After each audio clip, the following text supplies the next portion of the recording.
Welcome बच्चों। मैं आपका फिर से एक सेल का वीडियो लेके आया हूँ जिसमें ये पार्ट 4 वीडियो है, जिसमें हम आपके लिए जो बहुत शॉर्ट में बताते हैं, किसी भी कंपटीशन के लिए आप इसकी तैयारी कर सकते हो। ये हमारा जनरल साइंस का 4th वीडियो है। इसमें सेल के बारे में चर्चा कर रहे हैं और आपके लिए ये चाहे 9th में हो, 8th में हो, किसी भी क्लास में हो, ये आपके लिए बहुत इंपॉर्टेंट बन जाता है। आपको किसी भी चीज़ की तैयारी करते हो तो उसके बिना इसमें बहुत सारे क्वेश्चंस पूछे जाते हैं, इसलिए हम पार्ट बाय पार्ट लेके आ रहे हैं आपके लिए। अगर कोई तरह का डाउट हो तो प्लीज़ मुझे कमेंट कीजिए और आपके लिए मैं अलग से वीडियो भी बनाऊंगा, ठीक है। तो चलिए हम आगे बिना टाइम वेस्ट किए हुए स्टार्ट करते हैं। तो आज जो हमारे पास है, जो हम लोग बात करने वाले थे, 2 हमने पहले से क्लियर करवा चुके हैं। अगर इसमें फिर भी दिक्कत हो तो प्लीज़ मुझसे ज़रूर पूछिएगा। चलिए अब हम बात करते हैं, इसमें जो हमें पढ़ना है किसके बारे में, न्यूक्लियस के बारे में पढ़ना है, जिसको हिंदी में केंद्रक कहते हो। सर ये न्यूक्लियस क्या है, तो बिल्कुल न्यूक्लियस की हम बात करें तो न्यूक्लियस को हम लोग, ये बहुत ही इम्पोर्टेंट, जिस तरह से हमारे पास ब्रेन होता है उसी तरह से इसके पास जितने भी सेल है उसके पास ब्रेन की तरह ये काम कर लेता है, समझ लो ऐसा कुछ। मतलब न्यूक्लियस को हम लोग headquarter of the cell की भी कहते हैं। क्यों सर कहते हैं, तो आगे हम समझते हैं। देखो न्यूक्लियस की अगर हम बात करेंगे, ये किसी भी सेल के लिए ऑर्गेन, जितने भी ऑर्गेनली है, ये सबसे ज़्यादा इम्पोर्टेंट बना देता है, ठीक है। ऐसा क्यों, क्योंकि जितनी भी सेलुलर एक्टिविटी होता है, सेल के अंदर जो भी एक्टिविटी होता है, सबको ये कंट्रोल करने का काम करता है। मतलब उसको कितना करना है ये कहेगा तो उतना ही करना पड़ेगा। मतलब ये समझ लो बॉस है, क्या है ये, बॉस है। तो बॉस का काम क्या होता है, बस इंस्ट्रक्ट करना, तो यही बस इंस्ट्रक्ट करता है।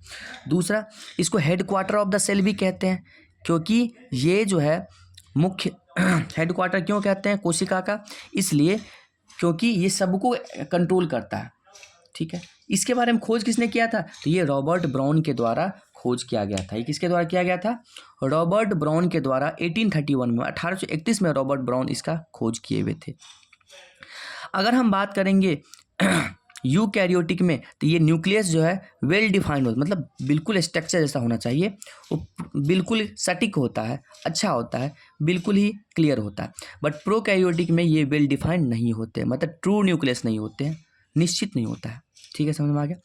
अगर हम बात करेंगे न्यूक्लियस की, तो न्यूक्लियस में क्या होता है, अगर हम न्यूक्लियस की बात करें तो न्यूक्लियस की अगर हम बात करें क्या होता है, तो ये it has double layered covering the cell nucleus membrane. जो बाहर, अगर न्यूक्लियस की बात करें तो ये बाहर वाला इसका जो है अगर हम बात करें, ये किसी कोई भी न्यूक्लियस 2 मेम्ब्रेन से मिलकर के बना होता है।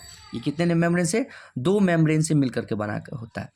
और अगर हम बात करें न्यूक्लियस क्या कंटेन करता है, ये क्रोमेटिन कंटेन करता है। जो क्रोमेटिन होता है वो हमारा डीएनए से मिलकर के बना होता है, ठीक है।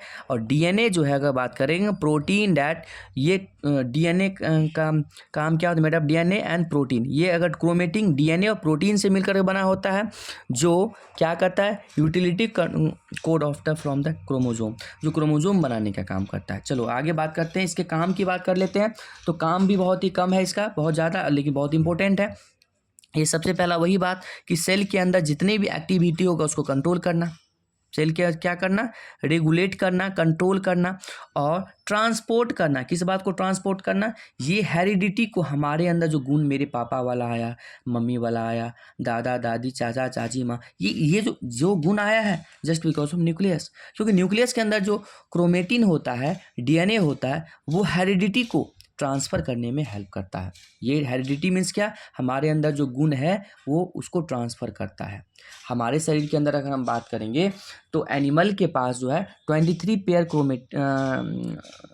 क्या होता है, क्रोमोजोम होता है, जिसमें से 22 पेयर्स जो होता है जो अलग अलग कामों के लिए, लेकिन 23 पेयर जो होता है वो हमारे शरीर के अंदर सेक्सेल होता है, जिसको हम लोग कहते हैं जो XY, जो क्या होता है, मैन में होता है XY और महिलाओं में होता है XX, जो क्या करता है, लड़का और लड़की के लिए रिस्पॉन्सिबल होता है। और जो गुण होता है, अलग अलग तरह का गुण, ये ट्रांसफ़र करने में हेल्प करता है। तो ये हमारा था न्यूक्लियस के बारे में, बहुत शॉर्ट में आपको समझा दिए। चलिए अब आगे हम बात करते हैं जो कि हमारे पास है साइटोप्लाज्म। साइटोप्लाज्म को हिंदी में कहते हैं कोशिका द्रव्य। क्या कहते हैं इसको, कोशिका द्रव्य की बात करते हैं। तो कोशिका द्रव्य की बात करेंगे, सबसे पहले इसका खोज किसने किया था, तो कोलिकर के द्वारा किया गया था 1862 में, 1862 में।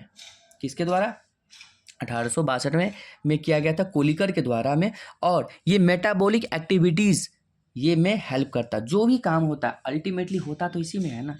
क्यों होता है? क्योंकि ये पूरे सेल के अंदर फैला रहता है, जेली लाइक सब्सटेंस होता है, इसमें वाटर होता है और जितने भी जो कुछ प्रोटीन हो गया, कार्बोहाइड्रेट हो गया, ये सारे इसी आयंस हो गया, सब इसी के अंदर होता है। अब ये दो तरह का होता है, एक तो होता है साइटोसोल और एक होता है सेल ऑर्गेनेल, इसको लोग कोशिकांग कहते हैं। तो साइटोसोल की बात करेंगे, जो कि जिसके अंदर क्या होता है 90% तो वाटर होता है, जल कितना होता है 90%, 7% प्रोटीन होता है और 2% कार्बोहाइड्रेट होता है और 1% जैसे आयंस और हो गया, ये सब होता है।